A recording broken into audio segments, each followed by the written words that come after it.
এটা হলো আমার নতুন সেট আপ। এই সেট আপ করছি, সব নিজ হাতে সেট আপ করছি। তো এইটা হলো আমার যে হাঁসের বাচ্চাগুলো থাকার জন্য।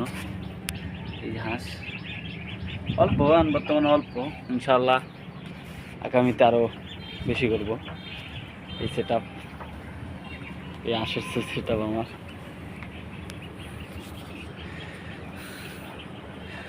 পাখি সেট আপও আছে। চলো পাখি সেট আপটা দেখাই।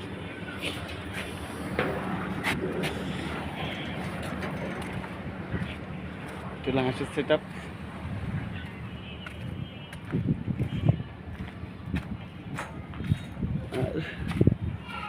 এটা হলো কবুতরের সেট আপ। ঠিক আছে, এই আমার কিং কোয়েল, বর্তমানে ডিম দিছে কিং কোয়েল। এখন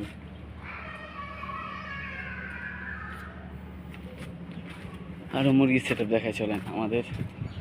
এটা তো হাঁসের সেট আপ দেখছেন, আজকে দিল আমাদের মুরগির সেট আপ। এই যে সবাই ইনশাল্লাহ দোয়া করবেন, আগামীতে ইনশাল্লাহ আরও বাড়াবো। দেখা যাক কি হয়। মুরগিগুলো বের হয়েছে, আজকে বের হলো না কেন দেখি তো। যে রোদ, যে তাপমাত্রা, আজকে রোদ না, অনেক রোদের জন্য মুরগি বাইরে হয়। এগুলো সেট আপ করছে আস্তে আস্তে, ইনশাল্লাহ আগামীতে এই এতটুকু জায়গা ছাদ বাগানে সেট করব। সবাই লাইক সাবস্ক্রাইব করেন ভাই।